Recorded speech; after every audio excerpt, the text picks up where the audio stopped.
Bismillahirrahmanirrahim. Assalamu alaikum. In this video, we are going to do the topic price discrimination under monopoly, and this topic is very clearly mentioned in the course outline for my BS Political Science students. So it is they should definitely listen to it.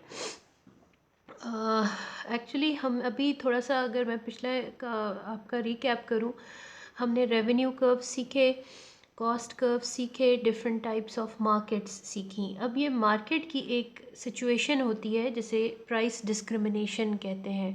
Discriminate करने का मतलब होता है differentiate करना. इसका लफ्ज़ी माने भी differentiate करना है, प्राइस के ज़रिए डिफ्रेंशिएट करना. लेकिन इसका टेक्निकली क्या मीनिंग है आपकी बुक्स में मैं ग्रुप में इंशाल्लाह आप लोगों के साथ ये बुक्स शेयर कर लूँगी या ये टॉपिक्स शेयर कर लूँगी. वहाँ पे बहुत सारी डेफिनेशंस गिवन है, मैंने उसमें से एक पिकअप की है. हाँ, now according to Joan Robinson, price discrimination is the act of selling the same article by a monopolist at different prices to different buyers. यानी मोनोपोलिस्ट, ये तो हमने पढ़ लिया ना कि मोनोपोली क्या होती है, जहाँ पे एक सिंगल बायर होता है, सिंगल सेलर होता है और उसको प्राइस डिक्टेट कर सके. ठीक है, दैट इज़ कॉल्ड मोनोपोली, और प्रोडक्ट का कोई क्लोज सब्स्टिट्यूट ना हो. अच्छा, अब जब एक मोनोपोलिस्ट एक ही चीज़ को, एक ही कमोडिटी को डिफरेंट मार्केट्स में या डिफरेंट बायर्स पर डिफरेंट कीमतों पर बेचे, it sounds odd but it actually happens, तो उसको हम क्या कहते हैं, प्राइस डिस्क्रिमिनेशन. अब प्राइस डिस्क्रिमिनेशन जो है उसकी कुछ डिग्रीज़ हैं या आप उन्हें टाइप्स कह लें. फर्स्ट टाइप को हम कहते हैं फर्स्ट डिग्री प्राइस डिस्क्रिमिनेशन. बाज़ बुक्स में इसको परफेक्ट प्राइस डिस्क्रिमिनेशन भी कहा गया है, बाज़ में इसको फर्स्ट डिग्री प्राइसिंग कहा गया है, इसको पर्सनलाइज्ड प्राइसिंग भी कहते हैं. ठीक है, तो मैंने ये डिफरेंट सोर्सेज से इकट्ठा करके आपको बता दिया कि इसके इतने बहुत सारे नाम हैं. अच्छा, फर्स्ट डिग्री प्राइस डिस्क्रिमिनेशन क्या होती है? देखिए, मैंने यहाँ लिखा है, this involves charging consumers maximum price that they are willing to pay for a good or a service. Here consumer surplus is entirely captured by the firm. अच्छा, पहले तो ये बता दूं कि कंज्यूमर सरप्लस क्या था. कंज्यूमर सरप्लस इसी तरह था ना कि अगर आप एक चीज़ जहन में रख के जाते हैं कि आपको 10 रुपए की मिलेगी, मिल जाती है वो आपको 7 रुपए की, तो आपने 3 रुपए का कंज्यूमर सरप्लस एंजॉय किया. लेकिन बाज़ दफ़ा ऐसे होता है कि जिस शख्स से हम कोई सर्विस या कमोडिटी ले रहे होते हैं वो हमारे पास कोई कंज्यूमर सरप्लस नहीं छोड़ता, हमसे मैक्सिमम प्राइस चार्ज करता है. ठीक है, तो जब मोनोपोलिस्ट मैक्सिमम प्राइस चार्ज करे और कंज्यूमर के पास कोई सरप्लस न बचे, that is called first degree price discrimination. अब इसकी आपको एग्जांपल से ये ज़्यादा क्लियर हो जाएगा. अब फर्स्ट डिग्री प्राइस डिस्क्रिमिनेशन कौन करता है? इसकी बड़ी अच्छी एग्जांपल है कि डॉक्टर्स और लॉयर्स करते हैं. लोगों को देखते हैं, उनकी उनकी प्रॉब्लम्स देखते हैं, उनका फाइनेंशियल स्टेटस देखकर उनसे फिर अपने चार्जेस वसूल करते हैं, मैक्सिमम जितना वो कर सकते हैं. They don't leave any surplus with them. ठीक है, दूसरी एग्जांपल यहाँ मैंने लिखी हुई है कि many industries involving client services practice first degree price discrimination where a company charges a different price for every good or service sold. यानी बहुत सारी इंडस्ट्रीज़ जो हैं अपने क्लाइंट्स को सर्विसेज प्रोवाइड करती हैं और सर्विसेज को प्रोवाइड करने पे वो उनको मैक्सिमम चार्ज करती हैं. ठीक, तो ये आपकी कहलाती है फर्स्ट डिग्री प्राइस डिस्क्रिमिनेशन, जहाँ पे कंज्यूमर से मैक्सिमम प्राइस चार्ज हो और उसके पास कोई सरप्लस न बचे. ठीक है, second type is called second degree price discrimination. Now, second degree price discrimination occurs when a firm charges different prices from different consumer groups और इंडिविजुअल कंज्यूमर्स भी हो सकते हैं. यानी कंज्यूमर्स डिफरेंट कंज्यूमर्स से मोनोपोलिस्ट जब डिफरेंट प्राइस चार्ज करे तो वो सेकंड डिग्री कहलाएगी. लेकिन वो चार्ज करने का तरीका क्या होता है कि जैसे quantity discounts on bulk purchases. Bulk में अगर कोई किसी से ख़रीद रहा है तो जिसका जितनी ज़्यादा क्वांटिटी बाय करेगा उसके चार्जेस उतने कम होंगे। इसका यही मतलब हुआ ना कि कंज्यूमर्स ग्रुप्स में डिवाइड हो गए और मोनोपोलिस ने हर कंज्यूमर को जितनी क्वांटिटी उसने ख़रीदी है उसके मुताबिक चार्ज कर रहा है। तो ये कहलाएगा सेकंड डिग्री प्राइस डिस्क्रिमिनेशन। इसकी दूसरी एग्जांपल मैंने यहाँ लिखी है, a phone plan that charges a higher rate after a determined amount of minutes are used। ठीक है, जैसे फ़ोन प्लान हो जिसमें आपने कोई अमाउंट ऑफ मिनट्स हैं या कोई टॉक टाइम है वो आपने यूज़ कर लिया है और उसके बाद अगर आप करेंगे तो आपसे ज़्यादा चार्ज होगा। अब ये हर एक पे तो एप्लीकेबल ना हुआ ना, आपके फ़ोन के तो क्लाइंट्स बहुत सारे हैं, लेकिन उनमें से जो उस टॉक टाइम से ज़्यादा यूज़ करेंगे उनके चार्जेस डिफरेंट होंगे। तो ये सेकंड डिग्री प्राइस डिस्क्रिमिनेशन कहलाएगी। इसी तरह बहुत सारे जो फ्रीक्वेंट शॉपर्स होते हैं और ये जो आपकी आउटलेट्स होती हैं, मल्टीनेशनल आउटलेट्स हैं या आपकी ब्रांड्स होती हैं, ये अपने फ्रीक्वेंट शॉपर्स को रिवॉर्ड कार्ड्स देते हैं, इनको पॉइंट्स देते रहते हैं। वो पॉइंट्स उनको क्या होता है, उनसे अगर उनके पास वो रिवॉर्ड कार्ड या वो पॉइंट कार्ड होता है या डिस्काउंट कार्ड कह लो, वो दे देते हैं, तो फिर जब वो नेक्स्ट शॉपिंग पे जाते हैं तो उनसे डिफरेंट प्राइस चार्ज की जाती है। यानी शॉपर्स जो हैं उसमें मज़ीद ग्रुप्स क्रिएट करके उनके साथ प्राइस को डिस्क्रिमिनेट किया जाता है। तो ये आपकी बड़ी अच्छी एग्जांपल्स थी सेकेंड डिग्री प्राइस डिस्क्रिमिनेशन की।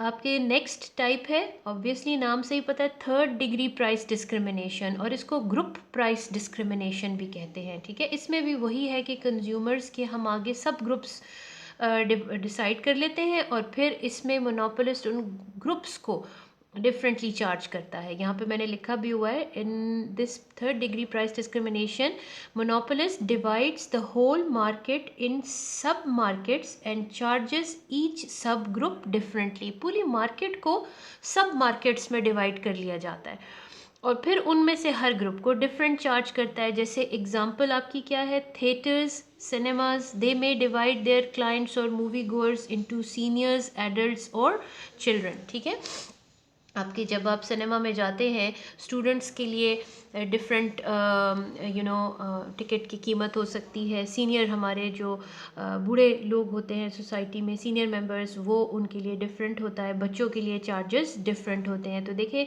देखने तो मूवी सारे ही जा रहे हैं, सारी मूवी गोअर्स हैं, लेकिन उसमें मज़ीद डिवीज़न करके देखते तो वो एक ही मूवी है, प्रोडक्ट तो एक ही है, लेकिन मज़ीद उसमें आगे डिवाइड करके उनसे चार्जेस वसूल किए जाते हैं या उनको कमोडिटी या सर्विस सेल की जाती है। आगे मैंने इसकी मज़ीद एग्जांपल लिखी हुई है, एयरलाइन इंडस्ट्री और रेलवेज़। इसमें भी ऐसा ही नहीं होता। अगर आप जा रहे हैं, लेट्स से आप कराची तक, आपने पेशावर से कराची तक सफ़र करना है, तो उसमें भी बिज़नेस क्लास भी होगी, ठीक है, उसमें इकोनॉमी क्लास भी होगी। पहुंचेंगी तो दोनों ही किस्म के क्लाइंट्स कराची तक जाएंगे, लेकिन एक को डिफरेंटली चार्ज किया जाएगा, दूसरे को कम चार्ज किया जाएगा। इसी तरह रेलवे में भी होता है, ठीक है, डिफरेंट क्लाइंट्स को इकोनॉमी क्लास अलग होती है। अगर आप और ज़रा अच्छी लेवल पर जाते हैं तो ज़रा बेहतर आपको कंपार्टमेंट दिया जाता है, उसमें सर्विसेज अच्छी हैं तो वो आपको ज़्यादा चार्ज करते हैं। ठीक है, तो ये थी आपकी प्राइस डिस्क्रिमिनेशन और उसकी टाइप्स या उसकी डिग्रीज। प्राइस डिस्क्रिमिनेशन क्या है? जब मोनोपोलिस्ट एक ही कमोडिटी बनाए और उस एक कमोडिटी को डिफरेंट कीमतों पर, डिफरेंट जगहों पर और डिफरेंट क्लाइंट्स को सेल करे, उसको कहते हैं प्राइस डिस्क्रिमिनेशन। और फिर आगे प्राइस डिस्क्रिमिनेशन की 3 डिग्रीज थी, फर्स्ट, सेकंड और थर्ड। अच्छा, अब ये जो कुछ इन्फॉर्मेशन है, ये जब आपको मैं नोट्स शेयर करूँगी या बुक के पेजेस शेयर करूँगी, उसमें आपको ये नज़र आएंगे ये वर्ड्स। तो आई थॉट इट्स अप्रोप्रिएट कि मैं थोड़ा सा ये आपको बता दूँ कि ये क्या होता है। अब जब मोनोपोलिस्ट एक ही चीज़ को डिफरेंट जगहों पे उसकी डिफरेंट कीमत चार्ज कर रहा होता है ना, तो इस डिस्क्रिमिनेशन को डंपिंग भी कहते हैं। ठीक है, इट इज़ कॉल्ड डंपिंग। अब डंपिंग करने की क्या वजह होती है? कोई मोनोपोलिस्ट आखिर क्यों डंप करेगा अपनी चीज़? डंप करने का लफ्ज़ी माने तो होता है फेंक देना ना, लेकिन यहाँ पर डंप का मतलब है डिफरेंट प्राइस चार्ज करना डिफरेंट जगहों पर। अब डंपिंग की क्या वजह होती हैं? To dispose of accumulated stock. हो सकता है मोनोपोलिस्ट के पास इतना ज़्यादा स्टॉक जमा हो गया है कि वो उसको नहीं रख सकता, तो वो उसको डिफरेंट जगहों पर डिफरेंट कीमतों में बेचेगा, और ये भी पॉसिबल होता है। अच्छा, और डंपिंग में मोस्टली यही होता है कि आपकी जहाँ पर किसी और जगह पे वो चीज़ बेची जाती है तो वो महंगी सस्ती होती है, और होम कंट्री में अक्सर महंगी होती है। लेकिन मकसद इसके ये तीनों हो सकते हैं कि एक्यूमुलेटेड स्टॉक को आपने ख़त्म करना है, तो आप जो है फिर सस्ते दामों भी उसको और जगहों पर बेच रहे होते हैं। दूसरा, इसकी वजह क्या होती है? To drive competitors out of the market, कि अगर कोई पॉसिबिलिटी हो रही है आपका कंपेटिटर आने की, तो उसको गर्क करने के लिए, उसको तबाह करने के लिए आप क्या करें कि उसकी जगह पे जाकर, यानी उसकी सेलिंग एरिया में, उसकी मार्केट में जाकर आप उस चीज़ को सस्ता बेचें। अब जब कोई चीज़ सस्ती बिकेगी तो लोग डेफिनेटली उसकी तरफ राग़िब होते हैं, उसकी डिमांड करेंगे, और जो उसका ऑल्टरनेटिव जो ज़रा ज़्यादा प्राइस पे अवेलेबल है उसको लोग बाय नहीं करेंगे। अल्टीमेटली क्या होगा? कंपेटिटर सर्वाइव नहीं कर सकेगा और वाइंड अप कर लेगा बिजनेस। तो कंपेटिटर्स को ख़त्म करने के लिए जो है वो डंपिंग की जाती है। तीसरा इसका हो सकता है कि डंपिंग की वजह हो सकती है to reap the economies of large scale production. Economies of large scale production हमने कुछ वीडियोस पहले किया था कि आप जब अपनी बिजनेस का स्केल बढ़ाते हैं तो उसके साथ कुछ फ़ायदे आपको हासिल होते हैं, बेनिफिट्स मिलते हैं, ठीक है, कॉस्ट बेनिफिट्स भी होते हैं। उन बेनिफिट्स को इकोनॉमीज़ ऑफ स्केल कहते हैं। अपना बिजनेस का स्केल बढ़ाने से जो नुकसानात होते हैं उनको डिसइकोनॉमीज़ ऑफ स्केल कहते हैं। अब जब अगर कोई इंसान इकोनॉमी ऑफ कॉस्ट हासिल करना चाह रहा है, वो चाहता है कि उसको रॉ मटेरियल सस्ता मिले, तो डेफिनेटली उसको बल्क में बाइंग करनी होगी। अब वो बल्क में बाइंग करके फिर मैसिव स्केल पे प्रोडक्शन भी तो करेगा। तो यही यहाँ पे लिखा है कि डंपिंग की एक वजह ये बन जाती है कि उन फर्म्स ने लार्ज स्केल प्रोडक्शन के फ़ायदे उठाने होते हैं। वो उठा लेते हैं, लेकिन नतीजतन उनके पास कमोडिटी इतनी ज़्यादा बन जाती है कि फिर वो डंपिंग पर मजबूर हो जाते हैं, ठीक है, उसको फिर कम कीमत पर डिफरेंट जगहों पर बेच रहे होते हैं, या कम कीमत पर या डिफरेंट जगहों पर डिफरेंट कीमतों पर कह लें आप बेच रहे होते हैं, ठीक है। तो ये था आपका थोड़ा सा डंपिंग के, डंपिंग और प्राइस डिस्क्रिमिनेशन ज़रा से रिलेटेड हैं, तो वो मैंने आपको बता दिया। अच्छा, नेक्स्ट है कि प्राइस डिस्क्रिमिनेशन की क्या कंडीशंस हैं, यानी प्राइस डिस्क्रिमिनेशन कब पॉसिबल होगी। सबसे पहला पॉइंट तो बहुत ही क्लियर है कि प्राइस डिस्क्रिमिनेशन तभी पॉसिबल हो सकती है कि जब एक फर्म मोनोपोलिस्ट हो, यानी उसके पास प्राइस के ऊपर मुकम्मल कंट्रोल हो, उसके अलावा कोई चीज़ प्रोड्यूस करने वाला होगा ही नहीं, तभी तो वो डिफरेंट जगहों पर डिफरेंट कीमतें चार्ज कर सकेंगे। इसलिए मैंने फर्स्ट पॉइंट लिखा हुआ है, firms must have control over prices, or in other words the market must be a form of imperfect competition, यानी कि मोनोपोली हो, imperfect competition की किस्म होगी, तब कहीं जाके प्रोड्यूसर जो है वो प्राइस डिस्क्रिमिनेशन कर सकेगा और उसके फ़ायदे उठा सकेगा।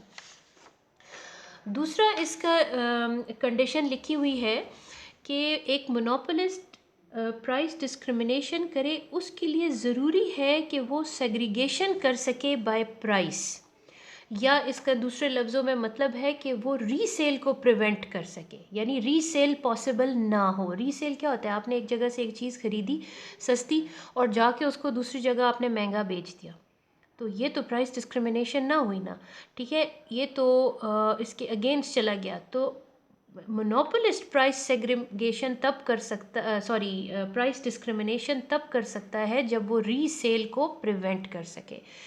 इसलिए यहाँ पे लिखा है, commodity should not be able to be transferred from a low price to a high priced market. जो मैंने अभी आपको कहा कि ऐसा ना हो कि आप लो प्राइस जगह से ख़रीदें और हाई प्राइस मार्केट पे उस कमोडिटी को शिफ्ट कर सकें, ऐसा ना पॉसिबल हो, ये ज़रूरी है।